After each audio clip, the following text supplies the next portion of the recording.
ഇതേ എൻ്റെ വീടാണ്. ഇത്രയും കാലം നീയൊക്കെ ഇവിടെ താമസിച്ചതല്ലേ, അതിനൊക്കെ വാടക ചോദിക്കുകയാണെങ്കിലേ ഒരുപാട് ഇങ്ങോട്ട് തരാനുണ്ടാവും കേട്ടാ. അപ്പൊ ഞാൻ ഈ കുടുംബത്തിന് വേണ്ടി ചെലവാക്കിയതൊക്കെയോ അതൊക്കെ അമ്മ മറന്നാ? ഒരുപാട് പറയുകയാണെങ്കിൽ നീ ഇന്ന് തന്നെ ഇവിടെ നിന്ന് ഇറങ്ങിക്കോ. കുടുംബത്തിന് വേണ്ടി പൈസ ചെലവാക്കിയെന്ന് കണക്ക് പറയാൻ നിൽക്കുന്നു.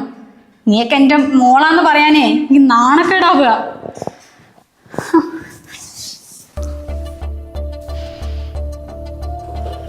എന്താ ചേച്ചി പെട്ടെന്ന് വീടൊക്കെ വേണമെന്ന് പറഞ്ഞു? എന്താ കാര്യം? അച്ചു, നീ ഇപ്പൊ കുറച്ച് ദിവസമായില്ലേ പുതിയ വീട്ടിലേക്ക് മാറിയിട്ട്? ആ ചേച്ചി കുറച്ച് ദിവസമായി. അല്ല ഇതെന്താ ബാക്കായിട്ട്? എന്തെങ്കിലും പ്രശ്നമുണ്ടോ ചേച്ചി? അത് അമ്മേനോട് ഇനി ആ വീട്ടിൽ നിൽക്കണ്ട പറഞ്ഞു. നിക്കണ്ടാന്നോ? അതെന്താ?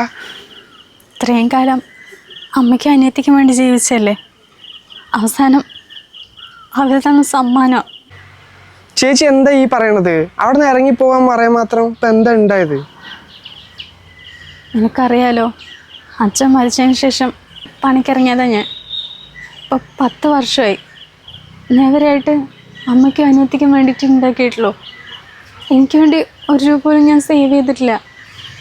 പക്ഷേ ഇനി അങ്ങനെ നടക്കില്ല, എനിക്ക് എന്തെങ്കിലും വേണ്ട അമ്മേ, ഞാൻ കുറച്ചെങ്കിലും സേവ് ചെയ്യണമെന്നൊക്കെ പറഞ്ഞപ്പോൾ അമ്മയും കണക്ക് പറയാൻ തുടങ്ങി.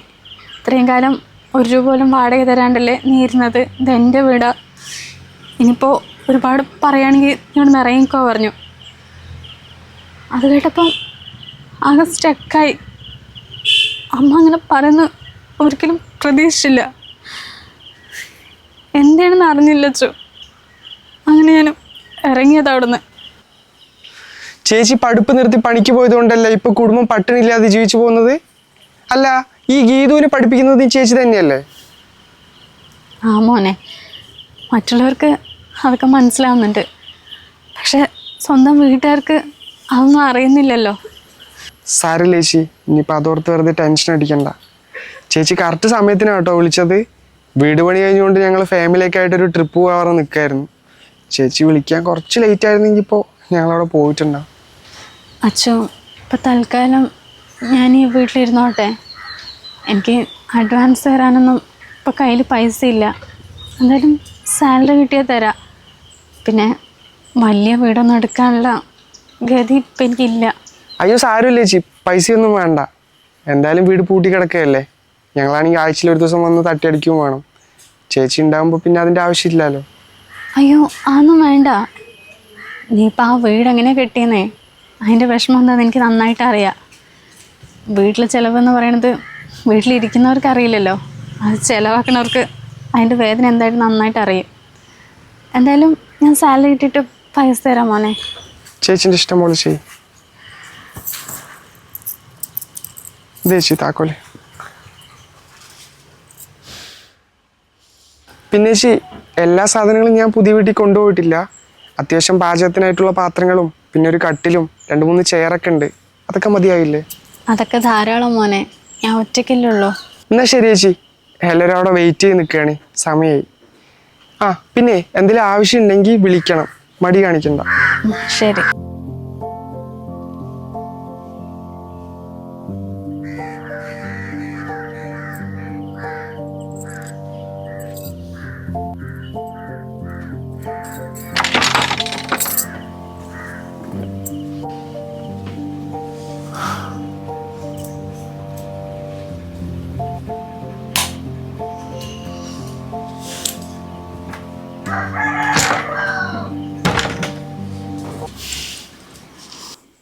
അമ്മ എന്നാലും ചേച്ചിൻ്റെ അടുത്ത് ഇങ്ങനെ പറയും വിചാരിച്ചില്ല. പിന്നെ ഏത് നേരം നോക്കിയാൽ കണക്കന്നെ. ഇങ്ങനെയുണ്ടാ കുടുംബത്തിന് വേണ്ടി ചെലവാക്കിയെന്ന് പറയേണ്ട ആവശ്യം? അച്ഛൻ ഉണ്ടെങ്കിൽ നമുക്ക് ഈ ഗതി വരികയായിരുന്നാ? ഇതിപ്പോൾ അവള് +1 പഠിപ്പ് നിർത്തി പണിക്കിറങ്ങിയ വേണ്ടേ 1 രൂപ ചെലവാക്കിപ്പിക്കുന്നുണ്ടാ? അതും ശരിയാ. എന്നാലും ഇങ്ങനെ തിന്നതിനും കുടിച്ചതിനൊക്കെ കണക്ക് പറഞ്ഞാലേ ആരാണെങ്കിലും പ്രതികരിച്ചു പോകും. പക്ഷേ ചേച്ചി ഇങ്ങനെ വീട് വിട്ടു പോകുന്ന ആരും പ്രതീക്ഷിച്ചില്ല. ഓ എവിടെ പോവാൻ, പെണ്ണല്ലേ, കുറച്ച് കഴിയുമ്പോൾ താനേ വന്നോളും. അന്നേരം ഞാൻ മനസ്സിലാക്കി കൊടുക്കുന്നുണ്ട് ആരാന്നുള്ളത്. അല്ലമ്മ, ഇനിയിപ്പം വന്നില്ലെങ്കിലോ? വന്നില്ലെങ്കിലോന്നാ? അതെന്താടി നീ അങ്ങനെ പറഞ്ഞത്?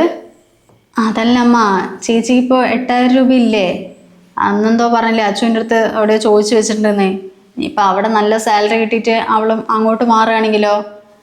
ഏതെങ്കിലും വാടക വീടെടുത്ത് താമസിച്ചാലേ 1 രൂപ നമുക്ക് തരണ്ടല്ലോ. ചെറിയൊരു പൈസ കൊടുത്ത് അവൾക്ക് കിട്ടുന്നതൊക്കെ സ്വന്തമായിട്ട് ചിലവാക്കിയിട്ട് അവിടെ ഇരിക്കാമല്ലോ. കാര്യനാക്ക് വിളിച്ച് ഓരോന്ന് പറയല്ലേ പെണ്ണെ. അവളുള്ളത് കൊണ്ടാ കഞ്ഞിക്ക് മുട്ടില്ലാണ്ട് ഓരോ ദിവസം കഴിഞ്ഞു പോകുന്നത്. ഇത്രയും പറഞ്ഞിട്ട് അവൾ വരും തോന്നുന്നുണ്ടാ? വന്നാ സുഖമായി. അല്ലെങ്കിൽ പിന്നെ നമ്മളെന്താ ചെയ്യുക? വരാണ്ട് എവിടെ പോകാനായിട്ട് ചെയ്തോ? അവൾ അപ്പോഴത്തെ ഒരു ദേഷ്യത്തിനും വാശിക്കും പുറത്ത് ഇറങ്ങിപ്പോയതാ. അവൾക്ക് നമ്മുടെ നല്ല സ്നേഹമാണ്. നമുക്ക് തിരിച്ചങ്ങനെ അല്ലെങ്കിലേ അവൾക്ക് നമ്മളില്ലാണ്ട് പറ്റുമൊന്നുമില്ല. അതമ്മ പറഞ്ഞത് ശരിയാ. അവളുടെ സ്ഥാനത്ത് വേറെ ആരെങ്കിലും ആയിരുന്നെങ്കിലേ ഈ 10 വർഷമൊന്നും ഇങ്ങനെ പിടിച്ചു നിൽക്കില്ലായിരുന്നു. എന്നേ ഇറങ്ങി പോയിട്ടുണ്ടാകും. ഇനി നീ അതന്നെ പറഞ്ഞുകൊണ്ടിരിക്കണ്ട. അവൾ ഇന്നല്ലെങ്കിൽ നാളെ ഇങ്ങോട്ട് തന്നെ വരും. അല്ല, നിനക്കിപ്പോൾ കഴിക്കാൻ എന്താ വേണ്ടത്? രാത്രിക്ക് ചപ്പാത്തിയും കുറുമയും മതി. മാവില്ലമ്മ? അവളെല്ലാ സാധനങ്ങളും വാങ്ങിച്ചു തന്നിട്ടുണ്ടല്ലോ, അതുകൊണ്ട് പിന്നെ കുഴപ്പമില്ല. എന്നാൽ പിന്നെ അമ്മ വേഗം ഉണ്ടാക്കിയോ. ഞാൻ 2 റീൽസ് ചെയ്തിട്ടേ വേഗം വരാം. വേഗം വാ. ചൂടോടെ 4 ഉണ്ടാക്കി തരാം. കഴിച്ചിട്ട് വേഗം കിടന്നോ. വരാം.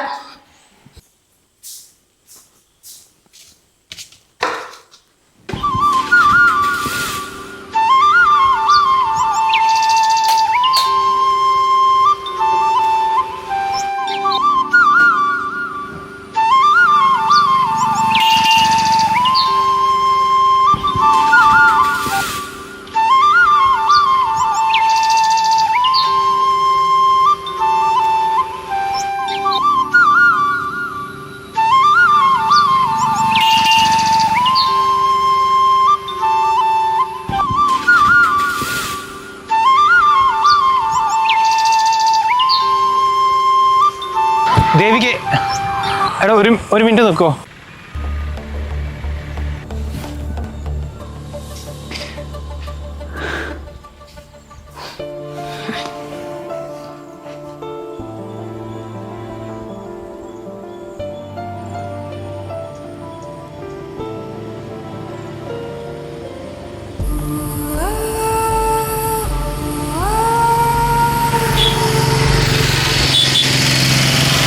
അമ്മ ഒരു കാര്യം അറിഞ്ഞാ?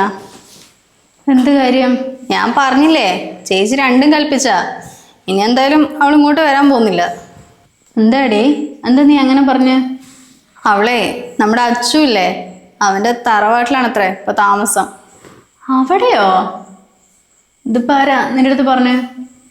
എൻ്റെ ഫ്രണ്ടില്ലേ ശ്രേയ, അവളിപ്പോൾ വിളിച്ചു പറഞ്ഞായിരുന്നു ഇന്നലെ തൊട്ട് നിന്റെ ചേച്ചി അവിടെ താമസമാക്കിയിട്ടുണ്ടെന്നുള്ളത്. അപ്പോൾ അവളെല്ലാം തീരുമാനിച്ച് ഉറപ്പിച്ചിട്ടാണല്ലേ ഇവിടുന്ന് പോയത്? ആമേ, അവരിപ്പോൾ പുതിയ വീട് കെട്ടിയില്ലേ, ഇപ്പം ആ തറവാട് വെറുതെ കിടക്കല്ലേ. അപ്പം ചെറിയ എന്തോ പൈസക്ക് ഇരിക്കുകയാണെന്ന് തോന്നുന്നു.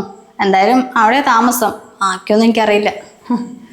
എന്നാലും വല്ലാത്ത മോളെന്നെ. ഇവളിനെയൊക്കെ വിശ്വസിച്ചിരുന്ന നമ്മളെ വേണം പറയാൻ. അല്ലമ്മ, ഇനിയിപ്പം നമ്മളെന്താ ചെയ്യുക? എന്ത് ചെയ്യാൻ? 1 മാസം സാധനങ്ങളൊക്കെ വാങ്ങിച്ചു തന്നുകൊണ്ട് തൽക്കാലം അതൊക്കെ വെച്ച് ഒപ്പിക്കുക. അത് കഴിഞ്ഞ് എന്ത് ചെയ്യുമ്പോട്ടെ ഞാനിപ്പോൾ ആലോചിക്കണത്. അമ്മ ഇങ്ങനെ പറഞ്ഞാൽ എങ്ങനെയാ? അപ്പോൾ ഞാൻ ജോലിക്ക് പോകണമെന്നായിരിക്കില്ലേ പറഞ്ഞു വരുന്നത്? അതല്ലേ ഞാൻ പറയണത്. ഇപ്പോൾ 1 മാസം കഴിഞ്ഞു പോകാനുള്ളതൊക്കെ ഉണ്ട്. അത് കഴിഞ്ഞാൽ നീ എന്തെങ്കിലും ജോലിക്ക് ഇറങ്ങേണ്ടി വരും. അല്ലെങ്കിൽ പിന്നെ കഞ്ഞി പോലും കിട്ടില്ല. വെറുതെ അവളിനെ പിണക്കണ്ടായിരുന്നു. എടി, ഇപ്പം ഞാൻ കാരണമാണ് അവൾ ഇറങ്ങിപ്പോയെന്നാണല്ലോ നീ പറഞ്ഞു വരുന്നത്. നീ ഓരോന്ന് പറഞ്ഞപ്പോഴേ ആ ദേഷ്യം വാശിൻ്റെ പുറത്ത് ഞാൻ ഇറങ്ങിപ്പോ പറഞ്ഞതാ. അല്ലാണ്ട് ഇപ്പം നീ എന്നെ മാത്രം തെറ്റുകാരിയാക്കുക. അതൊക്കെ ശരി തന്നെയാ. പക്ഷെ മേലാണെങ്കിൽ പണിയെടുക്കാന്ന് പറഞ്ഞാലേ അതൊന്നും എന്നെ കൊണ്ട് കഴിയില്ല. ഇത്രയും കാലം ചേച്ചി ഉള്ളതുകൊണ്ട് അല്ലലില്ലാണ്ട് കഴിഞ്ഞു. അതന്നെയാ എനിക്കും പറ്റിപ്പോയത്. ഇത്രയും കാലത്തിനിടയ്ക്ക് ഒരു പണിക്കോ പാട്ടിനോ ഞാൻ പോയിട്ടില്ലല്ലോ. മിണ്ടാതിരുന്ന് തിന്ന് കണ്ടു. ഇനിയിപ്പോൾ ഈ വയസ്സാം കാലത്ത് എന്തെങ്കിലും പണിക്ക് പോകണ്ടേ ഞാൻ? അല്ലടി, അവളെന്തോ അക്ഷയ സെൻറ്ററിൽ പോയി നിൽക്കാൻ നിൻ്റെ അടുത്ത് പറഞ്ഞതല്ലേ. നീ അത് തൽക്കാലം നോക്ക്. അല്ലെങ്കിൽ പിന്നെ വേറെ എന്തെങ്കിലും ജോലിക്ക് നോക്ക്. അക്ഷയ എന്നെ നല്ലത് തോന്നുന്നു. അതാകുമ്പോൾ മിണ്ടാതെ കമ്പ്യൂട്ടറിൽ കുത്തി ഇരുന്നാൽ പോരെ. വേറെ എവിടേക്കാണെങ്കിൽ നല്ല പണിയെടുക്കേണ്ടി വരും. എന്തായാലും നീ പൊയ്ക്കോ, അതാ നല്ലത്. പിന്നെ എനിക്കൊന്നും കഴിയില്ല അക്ഷയ സെൻറ്ററിൽ പോയിരിക്കാൻ. നല്ല പണിയുണ്ടാകും. ഇരുന്നിട്ടാണോ കൊണ്ടൊന്നും കാര്യമില്ല.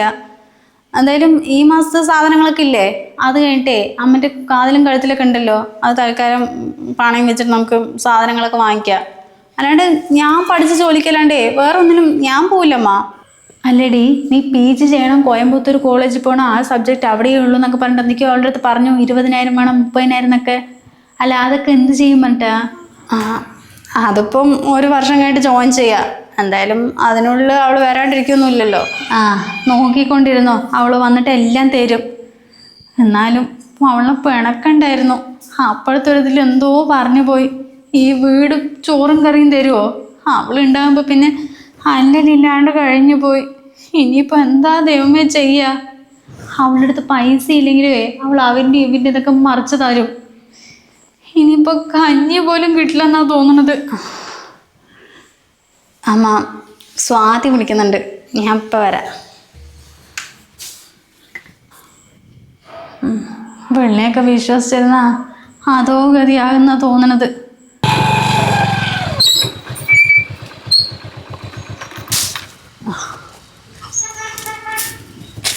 അച്ഛോ,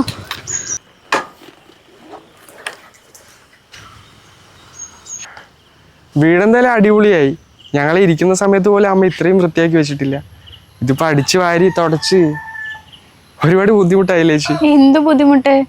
ഞാൻ വീട്ടിലായിരിക്കുമ്പോഴും ഇതെല്ലാ പണികളും ചെയ്യുന്നത് തന്നെയാ. അല്ല ചേച്ചി ഇപ്പം ജോലി കിട്ടാൻ വന്നായിരിക്കില്ലേ? അച്ഛോ, അല്ല നിങ്ങൾ ട്രിപ്പ് കഴിഞ്ഞിട്ട് എപ്പോഴെത്തി? 4-5 ദിവസമായി ചേച്ചി വന്നിട്ട്. പിന്നെ ചേച്ചി അന്ന് എന്തോ വർക്കിൻ്റെ കാര്യം പറഞ്ഞിട്ടുണ്ടായിരുന്നില്ലേ? എന്തെങ്കിലും ശരിയായോ? ഇല്ല, ഞാൻ അന്വേഷിച്ച ഇവിടെയൊക്കെ ഇപ്പം ആളെടുക്കുന്നില്ല എന്നാ പറഞ്ഞത്. അച്ഛൻ അത്രയും ഉറപ്പ് തന്നുകൊണ്ട് ഞാൻ വേറെ ഒന്നും അങ്ങനെ നോക്കാനും പോയില്ല. പിന്നെ എൻ്റെ ഒരു ഫ്രണ്ട് നമ്മുടെ ടൗണിൽ തന്നെ ഒരു തുണിക്കട ഇട്ടിട്ടുണ്ട്. നിലവിൽ ഇപ്പോൾ 2 സ്റ്റാഫ് അവിടെ വർക്ക് ചെയ്യുന്നുണ്ട്. ചേച്ചിക്ക് നിൽക്കാൻ പറ്റുമോ? ബില്ലിങ്ങിലാണെങ്കിലും മതി. ഞാൻ നിൽക്കാം. സെയിൽസ് ആണെങ്കിലും കുഴപ്പമൊന്നുമില്ല.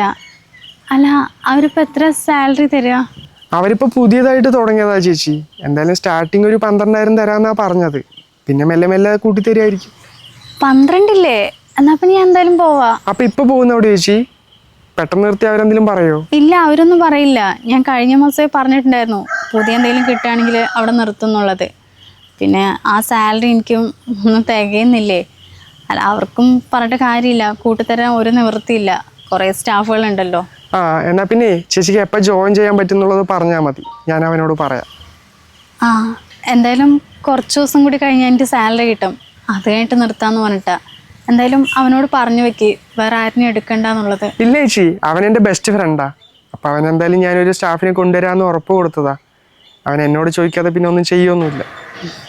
ഒരുപാട് നന്ദിയുണ്ട് അച്ഛോ. എന്നാ വാ, ചായ കുടിക്കുക. അയ്യോ ഇല്ല ചേച്ചി, ചായ ഒന്നും കുടിക്കുന്നില്ല. പിന്നെ അമ്മയും ഗീതുമൊക്കെ വിളിച്ചോ? ഇല്ല അച്ഛോ, അന്ന് ഇറങ്ങി വന്നേനെ. സോറി ചേച്ചി, ഞാൻ വെറുതെ ചോദിച്ചു എന്ന് മാത്രം. പിന്നെ ഞാൻ സാലറി കിട്ടിയതും അഡ്വാൻസ് എന്തെങ്കിലും തരാം കേട്ടോ. ചേച്ചിക്ക് ഇപ്പോൾ 8,000 രൂപയല്ലേ സാലറി ഉള്ളൂ? അതിൽ നിന്നൊക്കെ അഡ്വാൻസ് തരാമെന്ന് പറഞ്ഞാൽ അതിനൊന്നും ആവശ്യമില്ല ചേച്ചി. ഇനിയിപ്പോൾ ചേച്ചിക്ക് അത്രയ്ക്ക് നിർബന്ധമാണെങ്കിൽ 1000 2,000 ആയിട്ട് വാടകയായിട്ട് തന്നാൽ മതി. അയ്യോ, അഡ്വാൻസ് വേണ്ടെന്ന് പറഞ്ഞാൽ വീട്ടിലെന്തെങ്കിലും പറയില്ലേ? അച്ഛനമ്മ തന്നെ ചേച്ചി പറഞ്ഞത് ചേച്ചിൻ്റെ കയ്യിൽ നിന്ന് 1 രൂപ പോലും മേടിക്കണ്ടെന്ന്. എത്ര കഷ്ടപ്പെട്ടാ ചേച്ചി ഇവിടെ വരെ വന്നെന്ന് ഞങ്ങൾക്ക് നന്നായിട്ട് അറിയുന്ന കാര്യമല്ലേ. സ്വന്തം കുടുംബക്കാരെയൊക്കെ മനസ്സിലാക്കുന്നില്ല. ഞങ്ങളും കൂടി മനസ്സിലാക്കിയില്ലെങ്കിൽ ഞങ്ങൾ പിന്നെ എന്ത് നാട്ടുകാരാ? എന്നാൽ ശരി ചേച്ചി, അവൻ വിളിച്ചപ്പോൾ ഞാനത് പറയാൻ പറഞ്ഞിട്ട് വന്നായിരുന്നു. ശരി.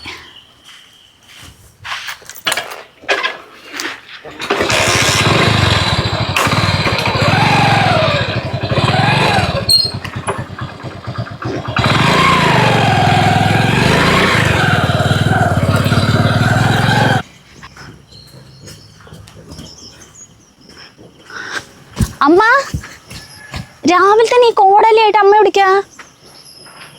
കോടാലിയല്ല പെണ്ണെ, കുന്തം. രാവിലെ തന്നെ എൻ്റെ വായിലിരിക്കുന്ന കേൾക്കാൻ നിൽക്കല്ലേ. ഇനി ഇവിടെ ഇരുന്നിട്ടുണ്ടെങ്കിലേ പട്ടിണി കിടന്ന് മനുഷ്യൻ ചാകും. നിൻ്റെ അടുത്തൊന്നും പണിക്ക് പോകാൻ നീ ഒട്ട് കേൾക്കണില്ലല്ലോ. ആ ഭാസ്കരൻ നായരുടെ പറമ്പിൽ എന്തോ പണിയുണ്ട് അത്രേ. ഞാൻ ഒന്ന് പോയി നോക്കട്ടെ. വൈകുന്നേരം ആകുമ്പോഴേക്കും 300 കിട്ടുമല്ലോ. അയ്യോ, അമ്മ പറമ്പ് കൊത്താൻ പോവാ? പെണ്ണെ പോവാൻ നോക്കിയോ, അല്ലെങ്കിൽ നീ എൻ്റെ കയ്യിൽ നിന്ന് വാങ്ങിക്കും. അമ്മ, എൻ്റെ റീചാർജ് തീർന്നിരിക്കുക. എനിക്ക് റീൽസ് ഒന്നും എടുക്കാൻ പറ്റുന്നില്ല. അമ്മ വൈകിട്ട് പണി കഴിഞ്ഞ് വരുമ്പോഴേ ആ പൈസ എനിക്ക് റീചാർജ് ചെയ്യാൻ തരണേ. ആ നോക്കിയിരുന്നു കേട്ടാ. വരുമ്പോഴത്തേക്കും നിനക്ക് റീചാർജ് ചെയ്യാനും പുതിയ ഡ്രസ്സ് വാങ്ങിക്കാനും ചെരുപ്പ് വാങ്ങിക്കാനുള്ള പൈസയൊക്കെ അമ്മേൻ്റെ അടുത്ത് ഉണ്ടാകും. ദേ പെണ്ണേ, മര്യാദയ്ക്ക് ആ അക്ഷയിലുള്ള പണിക്ക് പൊയ്ക്കോ. ഞാൻ വരുമ്പോൾ ആ വീട്ടിൽ റീൽസും ചെയ്തിട്ട് ഇങ്ങനെ ഇരിക്കുന്ന കണ്ടിട്ടുണ്ടെങ്കിലുണ്ടല്ലോ അമ്മ കുമ്മ പോയിക്കോ പണ്ട് അവിടെ നിന്ന്. എനിക്ക് പണിക്ക് പോകാൻ സമയമായി. വല്ലാത്ത അമ്മ തന്നെ. ഓ ഈ പെണ്ണിനെ പഠിപ്പിച്ചാൽ ദേവികനെ വെറുതെ പഠിപ്പിച്ചാൽ മതിയായിരുന്നു. അതാണെങ്കിൽ മര്യാദയ്ക്ക് പഠിക്കുകയും ചെയ്ത് പണിയെടുത്ത് കുടുംബം നോക്കും. ഇനി ഈ വയസ്സാകാലത്ത് എന്തൊക്കെ കോലം കെട്ടണോ ദൈവമേ.